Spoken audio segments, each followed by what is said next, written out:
Hello, I'm Andrew Gilmore, and I'm going to tell you a bit about the project that we're interested in doing, which is understanding how preventive tamoxifen therapy helps women at high risk of breast cancer, and how some women are potentially resistant to that therapy. So we know mammographic density is a significant risk factor for developing breast cancer. So, for example, women who have very high mammographic density, which is the white tissue that you see on a mammogram, can be 4 to 6 times more likely to develop breast cancer than women who have very low mammographic density, such as here. And this makes it the second highest relative risk factor for developing the disease. We know a significant percentage of women in the population are classified as having high mammographic density, but we can actually treat these women with preventative therapies such as tamoxifen that can then reduce that risk and can indeed reduce the mammographic density that we see. The problem is that these compounds do not necessarily reduce risk in all women, so some women respond better to preventive tamoxifen than others.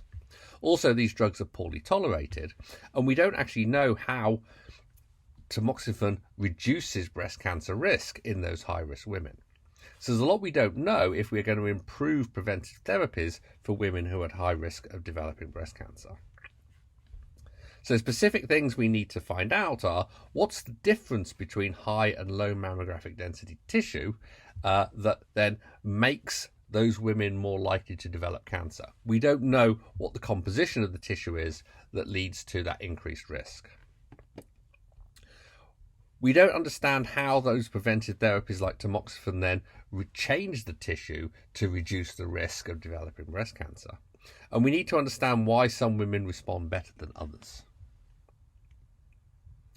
So these questions then lead to the aims for this pilot grant, where we want to determine the differences in the tissue composition between high and low mammographic density breast tissue using patient samples that we have available.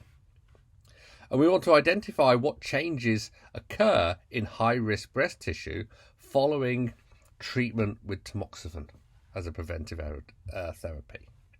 And ultimately, the goal of the pilot grant is to generate sufficient data where we can go to Cancer Research UK under their new Biology to Prevention scheme and get major funding where we can develop this approach to define the link between mammographic density and cancer risk, and identify are there novel mechanisms we can target, particularly for women who don't respond well to preventive tamoxifen therapies.